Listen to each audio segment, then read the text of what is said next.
All right, hello Cloud Gurus, and in this lesson we're going to take a look at the Serverless Application Model, also known as SAM. So SAM is an open source framework that allows you to build serverless applications really easily. All right, so what is SAM exactly? Well, this is a CloudFormation extension that's optimized for serverless applications. And on top of CloudFormation, it defines a number of new resource types. So you can define functions, APIs, tables in DynamoDB, and a number of other things. With just a few lines of configuration, you can define the application you want and model it using SAM. And SAM supports anything that CloudFormation supports. So again, it's just a superset of CloudFormation. You can also run your serverless applications locally using Docker. This not only makes it ideal for unit testing, but you can also save on your bill because you're not consuming any resources inside AWS when you're testing. You can also use SAM to package and deploy your applications using code deploy. So let's take a look at what a SAM template looks like. Now, if you're familiar with CloudFormation, this should look really familiar. I'm just going to walk through this sample Hello World template and explain what everything is doing here. So here at the top, this section here tells CloudFormation that this is a SAM template. Notice we have on line 2 this transform. When we deploy the SAM template, CloudFormation will recognize that this is a SAM template and transform it internally into something a little more low level. This next section here is a global section. If we have a number of Lambda functions that we define in our SAM template, and they all have certain attributes in common, for example, the function timeout, we don't need to repeat ourselves in every single resource, we just set it here in the globals. This basically just applies the same properties to all our functions.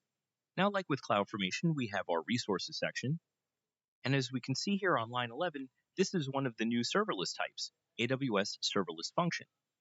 This not only creates a Lambda function from our local code, but it also creates an API gateway endpoint, mappings, and permissions for you automatically. It's much simpler than trying to do this in straight CloudFormation. So you can see here this is a Lambda function written in Python that's exposed via an API gateway. You could see on line 20 the path is hello, and on line 21 we're using an HTTP GET method. Now the output section is going to give some relevant information for you. It's going to output the API gateway endpoint URL that it automatically generates for you, along with the Lambda function's ARN and the IAM role that it also creates for you. Now, aside from API gateway, SAM lets you integrate your Lambda function with a number of event sources. So you can see here we have a lot of different AWS services, all of which can trigger a Lambda function. We have Alexa skills, IoT rules, SNS topics, SQS queues, DynamoDB tables, CloudWatch API gateway like we just saw, and so on. Now I'm going to switch over to a terminal where I have the SAM CLI already installed on an EC2 instance in my account. I'm going to show you how easy it is to deploy a sample application. Okay, so I've already SSH'd into my EC2 instance, and I've already installed the SAM CLI. And we get started by issuing the command SAM init. Now this is going to ask us a number of interview-style questions about what we'd like to do. I'm just going to do one of the quick start templates here, so we'll choose number 1. And as you might recall from another lecture, Lambda offers a number of language runtimes. I'm going to choose Python 3.7 here. We can use the default project name of sam-app, that's just fine. And it's going to clone a template from GitHub for us. I just want to choose the Hello World example, so we'll pick number 1. Okay, so let me clear the screen so you can see what's going on. So it created a directory for us called sam-app. So we'll go into there, and you'll see we have a number of files. The one that we're mainly interested in is template.yaml. So let's take a look at that in our edit. So again, like I explained before, we have our transform, which is going to tell CloudFormation that this is a SAM template. We have our description, our globals, our one resource, which is our hello world function. This is a Python function. And this is our API gateway mapping, and we have a number of outputs. Now, this is going to work right out of the box. We don't need to edit anything, so we're just going to quit out of here. But I do want to walk through the Python function for you. Now, if you're not a Python developer, that's okay. I'll explain everything for you. So let's take a look at app.py. Now, out of the box, this really doesn't do anything terribly interesting. It just outputs a hello world message. And that's fine, but we'd like it to do something just a little more complicated. So I'm going to uncomment a couple of these lines here. First, I'm going to uncomment this import requests. And I'll come down here and I'll show you exactly why we need to uncomment that. So in this try except block here, we're going to make a request from our Lambda function out to checkip.amazonaws.com. This is going to give us the public IP address of our Lambda function's execution environment, which is kind of interesting information because that's not exposed to you typically. So we'll uncomment that, and we want to output that IP address along with our hello world message in our JSON response. So we'll uncomment that, and we'll save and quit. Now, one other thing to keep in mind is that this function uses a third-party library called requests. Now, it's a little hard to read, but you could see on the line just before the prompt here that it does have the word requests. What this is telling our environment is that we have a third-party library that we want to include with our Lambda function. So I'm going to walk through the build and deploy process, which is going to package up that third-party requirement, that request library, and deploy this into our AWS account.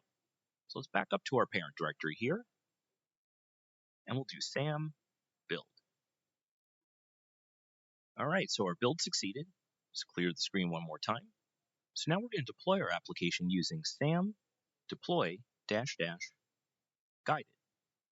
Now this is going to ask you a number of interview style questions about your application, and it'll use those responses to configure CloudFormation for you. So first it's asking our CloudFormation stack name. We can use the default SAM-app, that's just fine. It's asking our region, we want US East 1, and it's asking if we want to confirm changes before we deploy. Now in a production environment, we definitely want to answer yes to this, but for the purposes of this demo, we can just say no. Now the SAM CLI needs an IAM role to be able to connect to the resources in our template. So we're going to say yes and allow it to create that role. Now this question here is asking about authorization. We're exposing a Lambda function via API gateway without any authentication or authorization defined. In other words, anyone on the public internet can anonymously invoke our Lambda function via API gateway. You might not always want to do this, so just keep this warning in mind. But for now, we could say OK. And we could save our arguments to samconfig.toml. That's just a config file that's going to store all these responses, so the next time we run SAM deploy, we don't have to answer the questions again. So here in the background, it's creating the SAM CLI IAM role for us, along with an S3 bucket where it's going to stage our deployment.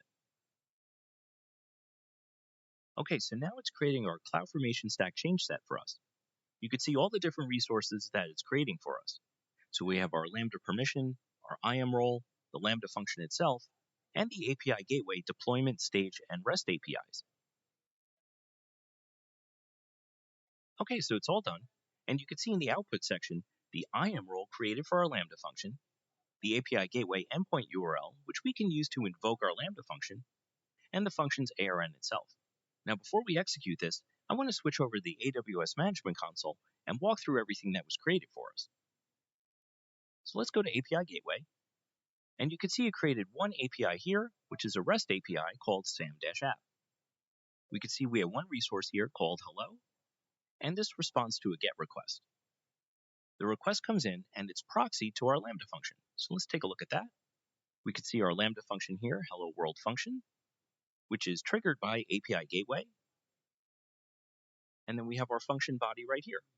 So we'll switch back to the command line, and we'll perform an HTTP request, hitting this API Gateway endpoint, and we should see the response from our Lambda function, which will include the message hello world and the public IP address of our Lambda function. So we'll copy that out and clear the screen, just make it easier to read. We'll do curl, our endpoint URL, and just like that, you can see our message is hello world, and our location is the public IP address of the Lambda function's execution environment. Really, really cool stuff. So that was SAM, the Serverless Application Model. This is really the best way to define and deploy your serverless applications. If you have any questions, please reach out. If not, please move on to the next lesson. Thanks.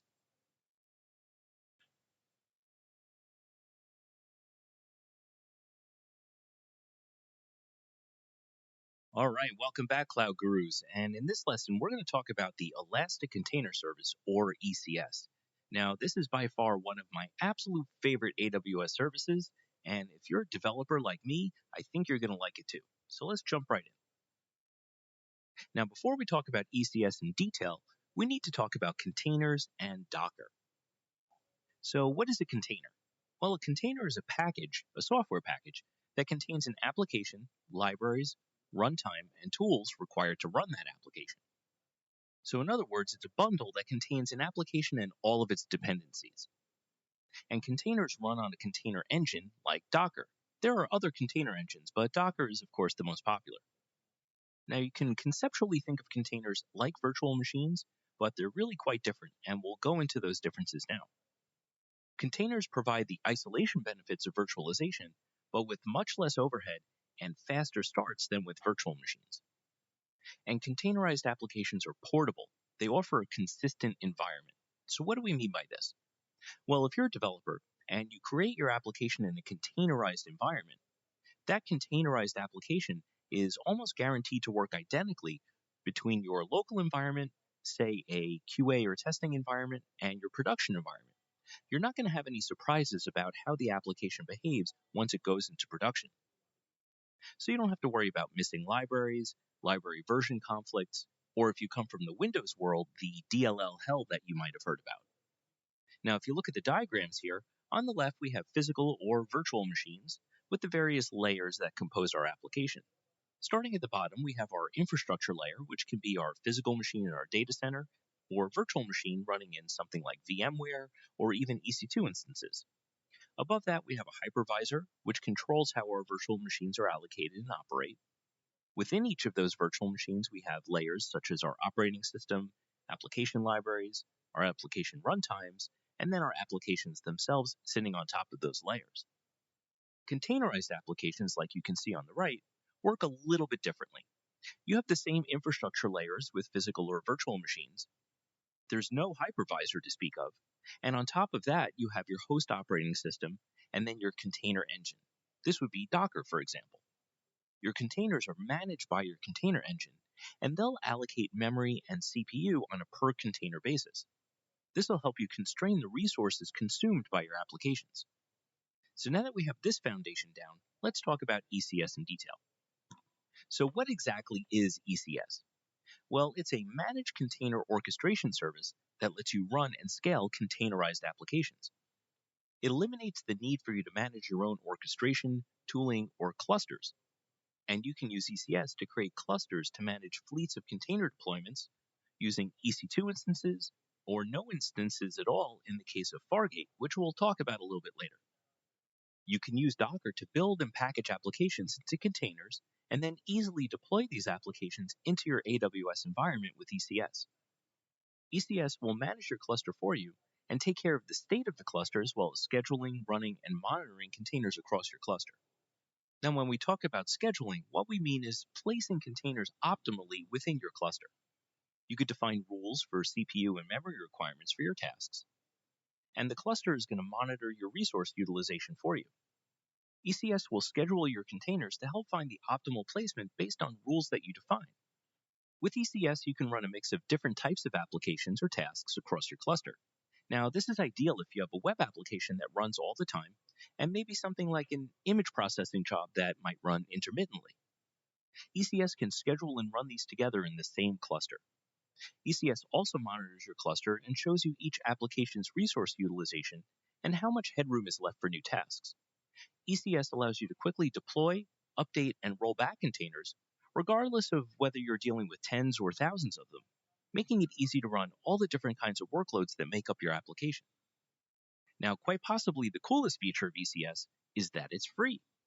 The scheduling and orchestration components of ECS are free, as well as the clusters, but any EC2 instances or Fargate tasks that you spin up, you'll pay for. ECS also integrates with your VPCs, security groups, and EBS volumes, as well as your elastic load balancers. And like most other AWS services, there's CloudTrail integration with ECS, so you can see any of the changes to your cluster all logged in CloudTrail. There's also native support for CloudWatch, so that you can get alarmed on state changes in your cluster, and you can respond however you like. So now let's talk about a bit of terminology. These are the 6 basic ECS components. First, we have our cluster. This is a logical collection of ECS resources. These are either ECS EC2 instances or Fargate instances, which we'll talk about in a minute. Next, we have our task definition. This is the actual definition of our application. If you come from a Docker background, this is similar to a Docker file, but for running containers in ECS. and a task definition can contain multiple containers. So for example, if you have two containers that always need to run together, you would place both inside the same task definition. Now within our task definition, we have a container definition. This defines the individual containers that a task will use. Your container definition can control the CPU and memory allocation and port mappings for your containers. Once we have our cluster, task, and containers defined, we can create an instance of our tasks. This is a single running copy of any containers defined by a task definition. Each task is one working copy of an application. For example, database and web containers would run as two separate tasks. Next, we have the service. A service allows task definitions to be scaled by adding tasks, and you could define minimum and maximum values. So for example, you can define a minimum of one task and a maximum of, say, 10. Depending upon your auto-scaling rules, the number of running tasks will vary between those minimum and maximum values within your service. And then finally, we have a registry. This is a storage repository for container images. So either the AWS Elastic Container Registry, ECR, or Docker Hub, which you might be familiar with. This is used to download images to create containers. Okay, so I've mentioned Fargate a couple of times, and I've kind of danced around defining it, but here it goes.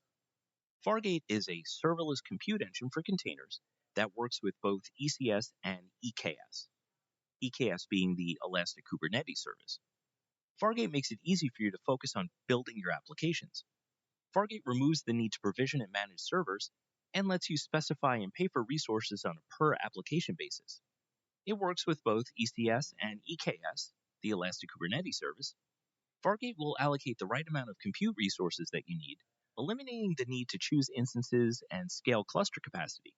You only pay for the resources required to run your containers, so there's no risk of over-provisioning and paying for additional servers that you won't need.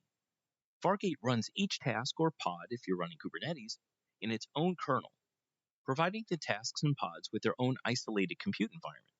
This enables your application to have workload isolation and improve security by design.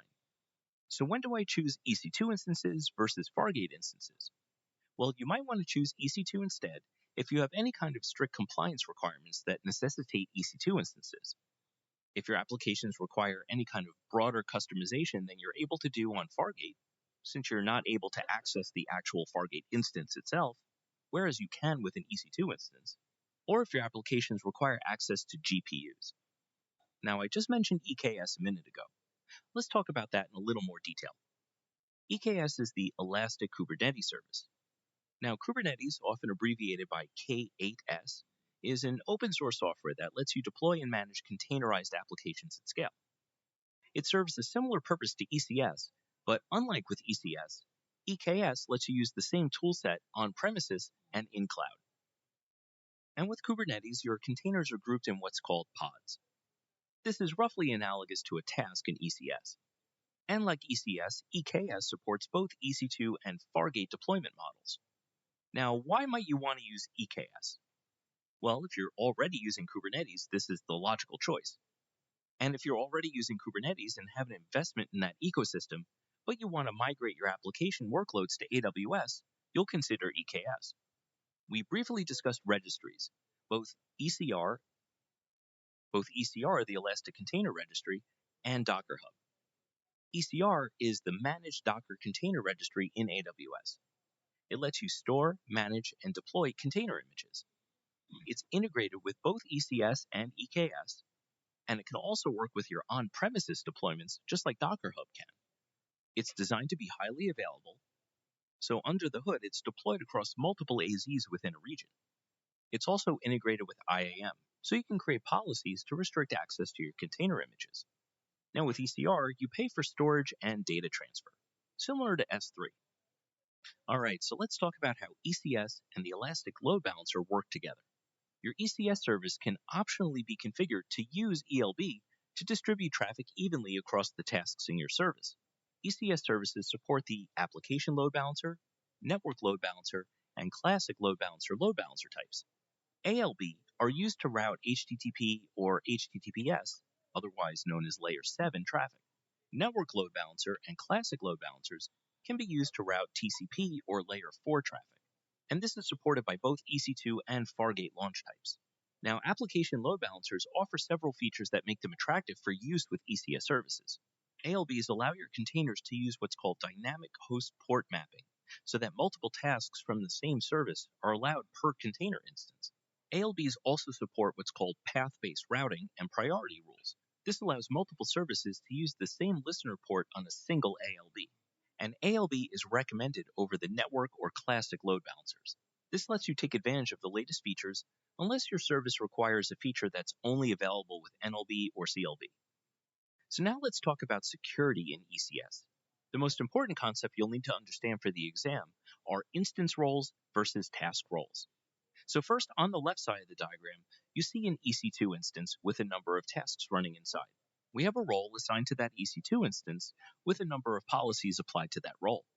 When we deploy containers in this fashion, the effective policies will be applied to all tasks running in that EC2 instance. So for example, if the role grants us access to, say, an S3 bucket like we see here in the diagram, all tasks running on that instance will have access to that S3 bucket via the role.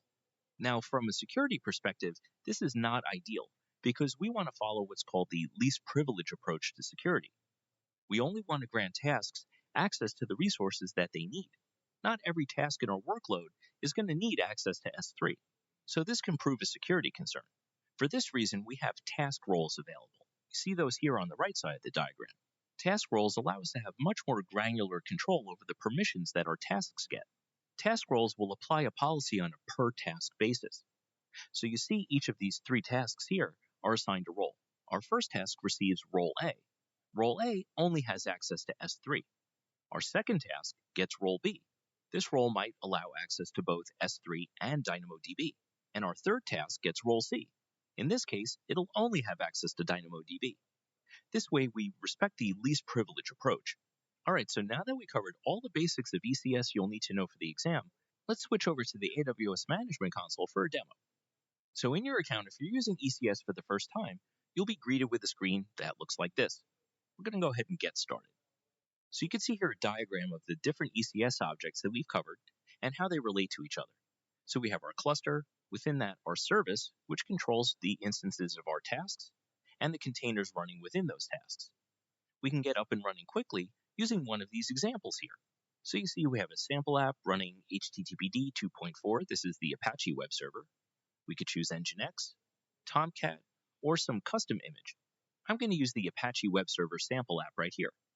You can see it starts us off with 512 megabytes of memory and 0.25 vCPU units. This is roughly equivalent to 1/4 of a physical CPU. Next, we have our task definition. It gives us these defaults here.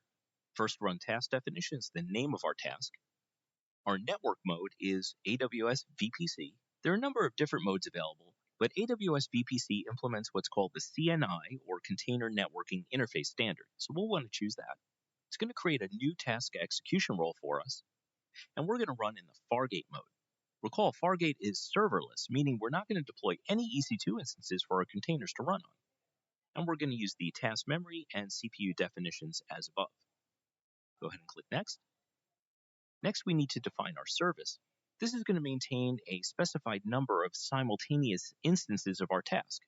Now, I'm just going to choose one now, but we could always edit this, increase the number of desired tasks, and optionally put a load balancer in front of them. We'll just stick with one right now. And finally, we're going to configure our cluster. We'll give our cluster a name. Default is fine with me, so I'll just leave that alone, and it'll automatically create a new VPC and subnets for us. Let's go ahead and click Next. We want to review our configuration and click Create. So this does take a few minutes to run, and I'll walk you through exactly what it's doing here. So the first thing it's going to do is to create our ECS resources. It'll first create our cluster, then our task definition, then it'll finally create our service, along with some additional AWS service integrations. Remember, ECS integrates tightly with CloudWatch. In this case, we're creating a CloudWatch log group. All of our Apache web server logs are going to be written to log streams in this group. You'll see that there's a CloudFormation stack that drives all of this behind the scenes. So we have our VPC, our two subnets, and our security group. I'll just give this another minute to finish. Okay, so our ECS service is now complete. Let's go ahead and view the service. So you can see here at the top, we're running on our default cluster, and our service is in the active state.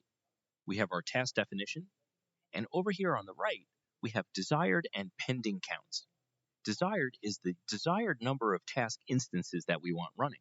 Pending is the number of tasks that are starting up. So if we go to tasks here, you'll see that it's now in the running state, and our pending count is 0. Our running count is 1. You can see this is a Fargate task, and if we go into the task, you'll see it gets both a private and a public IP. So let's copy out this public IP and open that in a new tab in our browser. You'll see our web server is up and running. This is obviously a trivial application, but you can imagine this is something much more complex. So let's go back to ECS here. Now, if you remember from earlier, a service is going to maintain a specific number of tasks in our cluster. Remember, we set that desired count to 1. Well, what happens if we stop this task? Or if worse, the task crashes? Well, let's simulate that by clicking stop. And we'll expect our service to maintain a desired count of 1. Right now, we have 0 running tasks. If we give this just a minute, you'll see the service will spin up another task to replace the one that stopped. So if we go to tasks, you'll see the last status is pending, but our desired status is running. So let's refresh this a few times. Okay, so our task is now in the running state. Our service replaced the stop task. If we go back to our service, go to our service details, and we update our service to set the desired count to 2, it'll increase the number of running tasks. So let's set this from 1 to 2, and we'll update our service. We'll just accept all the defaults here and view our service. Our desired count is 2, our running count is 1, and we should see a pending task. You can see here it's in the provisioning state. Just a couple of times here, you'll see it switch to the running state. We're pending, and basically what's happening in the pending state is it's pulling down the container image and instantiating our Fargate container. And now we have 2 tasks running. So let's go into this first task, and you'll see it has a public IP ending in 119. If we go into the other task, it has a completely different public IP. So this is where you'd want to employ a load balancer to spread the load across multiple tasks within your service so you can have a single IP address that represents your entire application. So that's everything you need to know about ECS for the exam. If you have any questions, please feel free to reach out. If not, move on to the next lesson. Thanks.